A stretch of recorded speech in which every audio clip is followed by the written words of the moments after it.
মনে হয় বহুবার এই কথাটা বলেছি যে এই পৃথিবীতে দু ধরনেরই লোক আছে, একদল ইউজড করে আর একদল ইউজড হয়, এর বাইরে কোনো ব্যাপার নেই। এবার যারা ইউজড হয় সেটা তাদের ডিসক্রেডিট, আর যদি কেউ ইউজ করতে পারে অবশ্যই সেটা ক্রেডিট।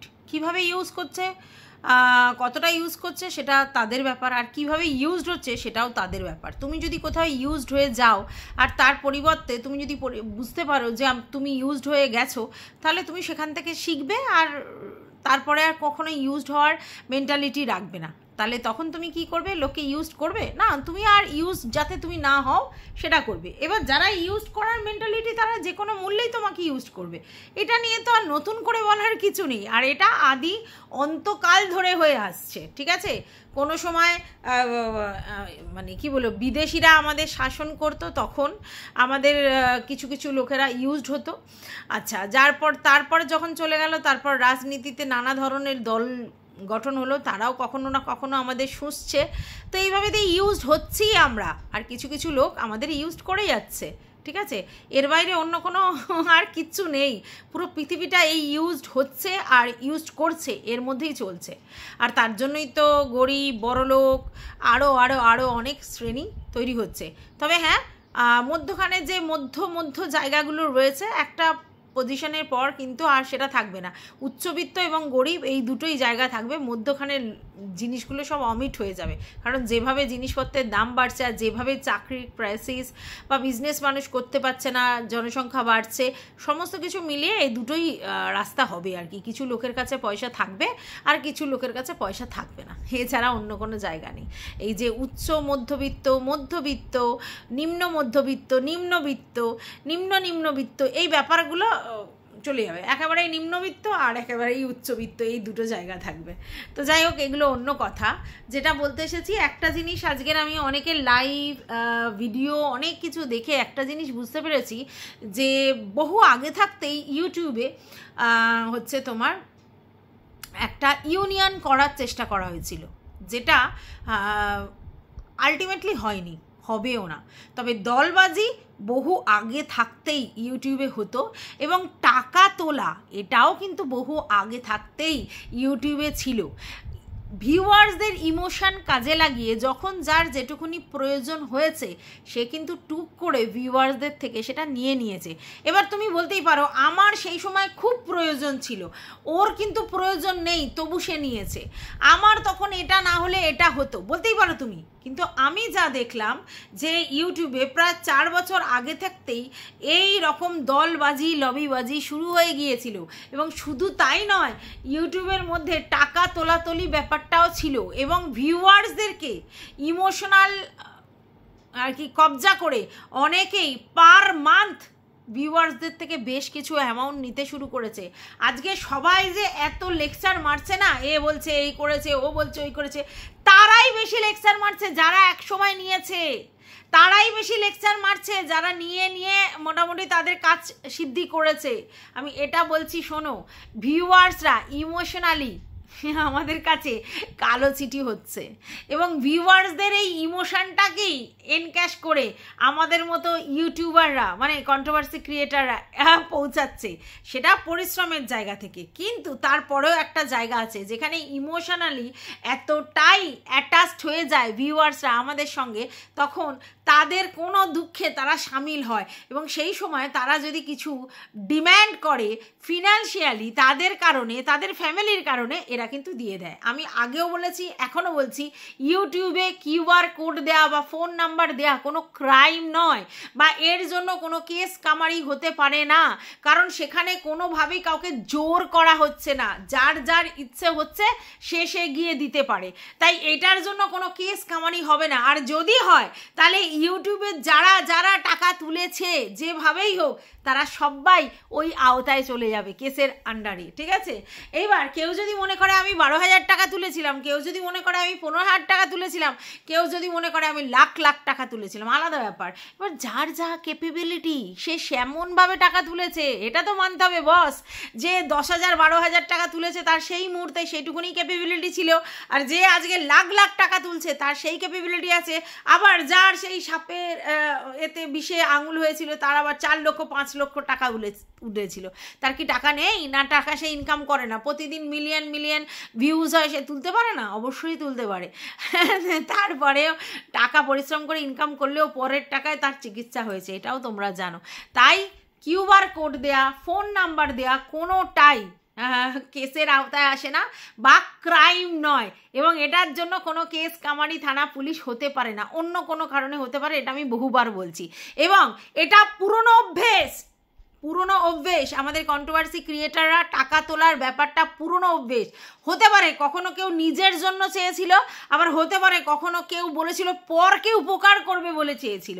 সেটা বড় কথা নয় যে তুমি পরকে উপকার করবে, নাকি সেটা বড় কথা যে তুমি নিজের জন্য করবে। কথাটা হচ্ছে টাকার তোলার অভ্যেস ভিউয়ার্সদের থেকে অনেক আগে থাকতেই ছিল, এটা ক্লিয়ার।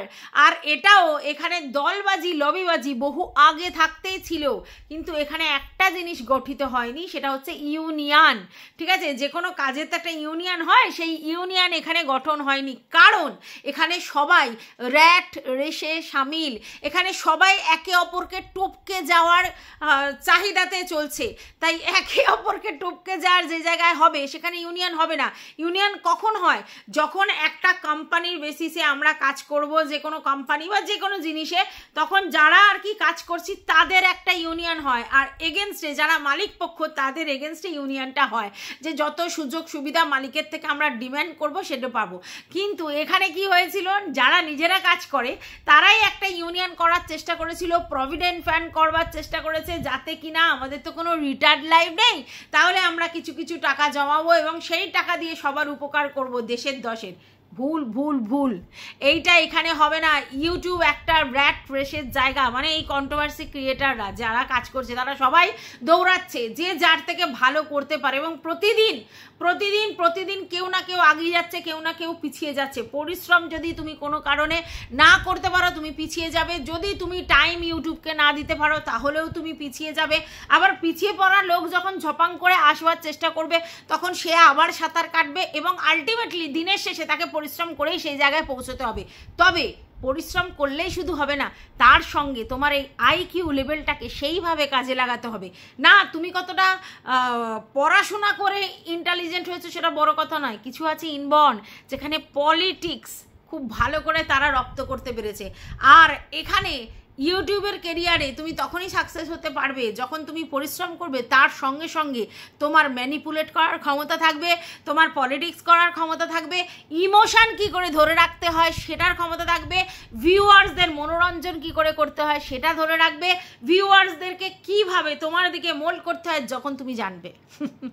তার বাইরে কিচ্ছু না, ঠিক আছে? আর আমরা সবাই জানি মানুষ যখন যে একটা জায়গায় পৌঁছায় বা যে জিনিসটা করে তার এগেনস্টেই বলে, কেন? কারণ তার ওই জায়গাটাকে নিয়ে এদের কিন্তু প্রবলেম হচ্ছে, সে যে কোনো কারণে প্রবলেম হচ্ছে, আর তার জন্যই তার এগেনস্টে বলবার লোকে চেষ্টা করছে। বুঝতে পেরেছো? মানে এইসব ব্যাপারে এবার ক্রিয়েটিভিটির ক্ষেত্রে তুমি একটা বলবে আমি একটা বলবো, সেটা তো আলাদা কথা, কিন্তু এটাই আসল বাস্তব কথা। তো চলো, welcome back to my channel. আশা করছি তোমরা সবাই খুব ভালো আছো, আর আমিও খুব ভালো আছি নতুন একটা ভিডিওর সাথে। আমি রুনার লাইফস্টাইল থেকে। আচ্ছা, প্রথম কথা হচ্ছে যে শুভদা বাড়ি ফিরেছে, ঠিক আছে? তার জন্য কংগ্রাচুলেশন সীমাদিকে এবং শুভদাকে, কারণ এরকম একটা পরিস্থিতি থেকে নিজেদেরকে মোকাবিলা করে সব রকম মানসিক জায়গা থেকে, ইকোনমিক্যাল জায়গা থেকে, ফিজিক্যাল জায়গা থেকে নিজেদেরকে মোকাবিলা করে নিজেদের এই জায়গায় আবার চলে এসেছে, মানে বাড়ি ফিরত এসেছে। এটা সত্যি অ্যাচিভমেন্ট সবার জন্য, মানে সীমাদির জন্য, সীমাদির বরের জন্য, ঠিক আছে? এইবার কথাটা হচ্ছে একটা কথা শুনছিলাম যে না থাকলে মানে একটা মানে মাথার লোক যে এতটা মানে ভ্যালু পেতে পারে সেটা জানতাম না। একজন কমেন্ট করেছিল, শুনেছিলাম, দেখেছিলাম আর কি। তো সেখানে আমি একটা কথা বলতে চাই, এটা কিন্তু কথাটা ঠিক, কারণ হচ্ছে তোমার সীমাদি কিন্তু বলেছে যে শুভদা কিন্তু উল্লু চুল্লু খায় এবং যথেষ্ট খায় এবং তাদেরকে লুকিয়ে খায়, বললেও কথা শোনে না, এবং ওটা খায় বলেই তার কিন্তু এত এত প্রবলেম হয়েছে, এবং একটা সময় তিনি প্রচুর প্রচুর ড্রিঙ্ক করতো, এটাও শুনেছি, ঠিক আছে। কিন্তু কথাটা তোমরা চিন্তা করো, এটাও কিন্তু ক্যাপেবিলিটি, আর অবশ্যই শুভদার নয়, সীমাদির। ক্রেডিট গোস টু সীমাদি, যে কিনা তার নিজের মাতাল বরকে এই জায়গায় বসিয়েছে, যার জন্য ভিউয়ার্সরা এতটা এই লেভেলের ছটপট করেছে, দৌড়াদৌড়ি করেছে, তার শুভকামনা করেছে, তার শরীর যাতে সুস্থ হয় তার জন্য তাকে হেল্প করেছে এবং প্রার্থনা করেছে। ভাবো তাহলে, ক্রেডিট গোস টু সীমাদি, ক্রেডিট কখনো শুভদার গোস টু নয়। শুভদাকে এই জায়গায় এই হাইপে তোলার দায়টা কিন্তু অবশ্যই সীমাদির, ঠিক আছে। তো এটাও একটা ক্যাপেবিলিটি, কখনো এটাকে মানে এমনি ভেবো না, এত সহজ নয় জিনিসটা করা। এটাই তো ট্যাকটিস, এটাই তো পলিটিক্স মেন্টালিটি, এটাই তো ক্যাপেবিলিটি, আমি তো মনে করি এটাই। তাহলে সে যদি করতে পারে, তোমরা করতে পারছো না, সে করতে পারছে, তাহলে কিসের জন্য তোমরা বলছো? তোমরাও করে দেখাও। হ্যাঁ, তুমি বলবে না আমার বাড়িতে কেউ মাতাল নেই আর আমরা চাইও না এটা করতে। হ্যাঁ, তোমরা চাও না সেটা আলাদা কথা, তোমাদের বাড়িতে কেউ নেই সেটাও আলাদা কথা, কিন্তু আমি জানি অনেকের আছে। কিন্তু তোমরা চিন্তা করো, একটা মহিলা এই জায়গায় তুলে নিয়ে গেছে তার বরকে, এবং তার জন্য সবাই কষ্ট পাচ্ছে, পুজো দিচ্ছে, দুঃখ করছে, ভিডিও করছে, দেখতে যাচ্ছে, টাকা তুলছে, ভাবতে পারছো? তাহলে এই হাইপটা তৈরি করাটাই তো বিরাট ব্যাপার। আবার বলছি, এই সমাজে দু ধরনেরই মানুষ আছে, যারা ইউজড হয় আর যারা ইউজড করে। তো যদি কেউ কাউকে ইউজ করতে পারে ইমোশনালি, ঠিক আছে, তো সেটা তার ক্রেডিট, আমি তো মনে করি। আচ্ছা, এইবার কথাটা হচ্ছে যে শুভদার আদেও তোমার কোভিড হয়েছিল কি হয়নি, যাই হোক, আমরা কিন্তু সীমাদির একটা প্রেসক্রিপশানে দেখেছি সেখানে কোভিড পজিটিভ, ঠিক আছে। আচ্ছা, এরপর শোনা যাচ্ছে যদি কোভিড হয় এত তাড়াতাড়ি কি সেরে যায় বলা হচ্ছে। আমি যতদূর মনে করছি যে কোভিডটা অনেকদিন আগেই সীমাদির বরের হয়েছে, যেটা ওরা বুঝতে পারেনি, পরে টেস্ট করে বুঝতে পেরেছে, এটা আমার ধারণা। আমি জানি না যে কবে হয়েছে আর কবে সেটাই হয়েছে। আর এটাও ঠিক, আগের মতো করে কোভিড কিন্তু সেই লেভেলের সিরিয়াস কন্ডিশন নয়। মানে আগে যখন প্রথম কোভিডটা আসে তখন তো প্রচুর সিরিয়াস ছিল, কারণ যে কোনো ভাইরাস প্রথম যখন ঢোকে তখন আমাদের শরীর সেটাকে মানে প্রোটেক্ট করতে পারে না, কারণ অ্যান্টি বডি তৈরি হয় না, এবং সেই ক্ষেত্রে আমরা সেটার মোকাবিলা করতে পারি না, কারণ একদম আননোন জিনিস থাকে তো।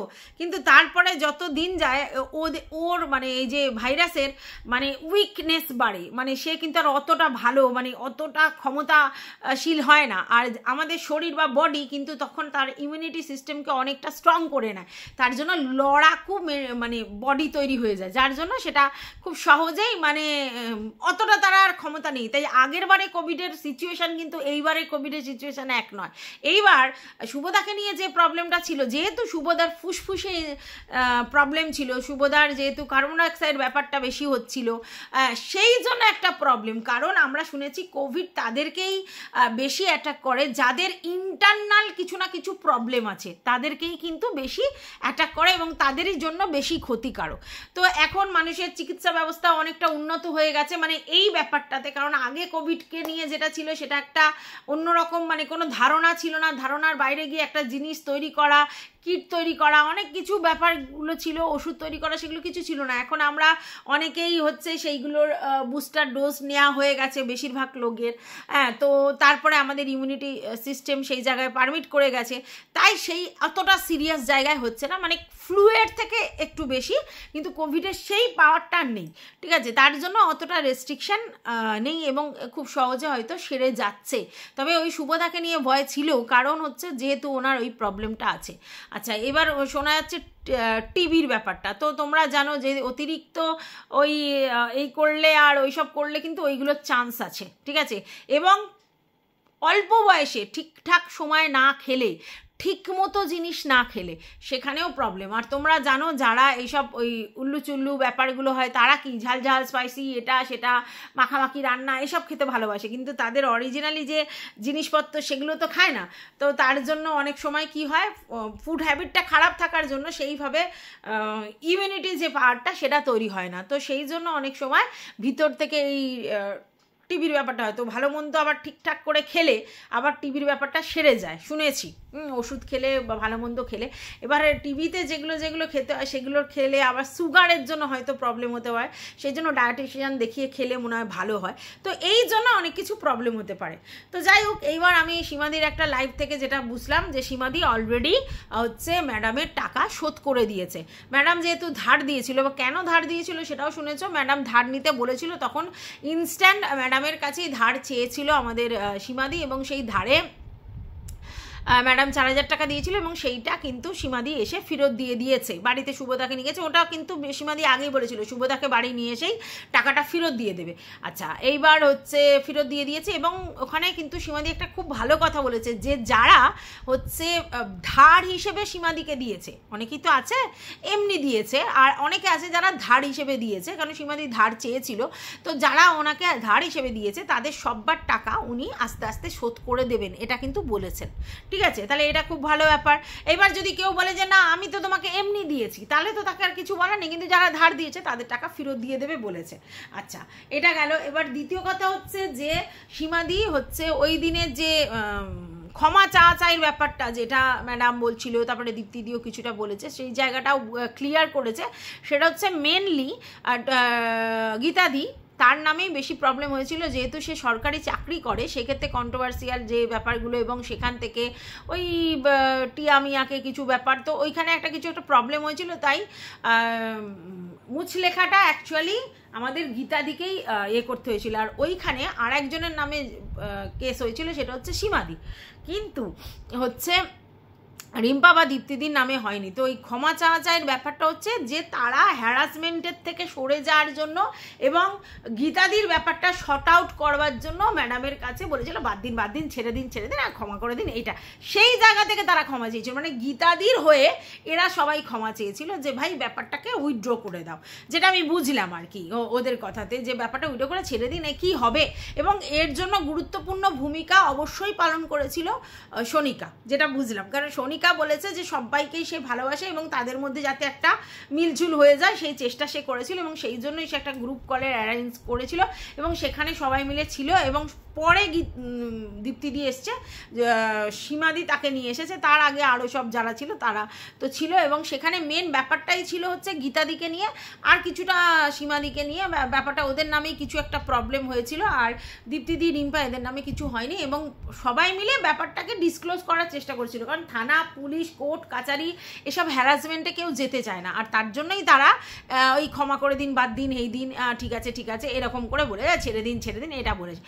এইটাকেই এই ক্ষমা চায়ের ব্যাপারটা বলা হচ্ছে। তো এটা তো আমরা বলতেই পারি, তাই না? ধরো আমাদের কোনো ক্রিয়েটার কিছু করেছে, ভুল হয়ে গেছে এবং তার জন্য কেস কামারি হয়েছে, হ্যানা হয়েছে, তো তখন যদি আমাদেরকে গ্রুপের কলে নেয়, তখন যে যার সঙ্গে হয়েছে তাকে আমরা বলবো না, রিকোয়েস্ট তো করবো যে বাদ দিন ছেড়ে দিন বাদ দিন ক্ষমা করে দিন, কি হবে এইসব নিয়ে, আচ্ছা বাদ দিন ক্ষমা করে দিন, আচ্ছা সবাইকে আমাদের ক্ষমা করে দিন, এরকম আমরা বলেই থাকি। ঠিক সেই জিনিসটাকেই এই জিনিসটা করা হয়েছে। যাই হোক, আর একটা ব্যাপার দেখলাম যে ইপু দিদি খুব চেষ্টা করছে নানা কিছু বোঝানোর, যে কখনো বলছে যে কোভিড পজিটিভ হলে এত তাড়াতাড়ি নেগেটিভ হয় না, কেউ বলছে যে কোভিড হয়নি, ওই টিবি মানে টিউবারকুলোসিস এইটা হয়েছে, সেটাকেই এভাবে বলা হচ্ছে, হ্যান ত্যান অমুক তমুক হ্যানা এসব বলছে।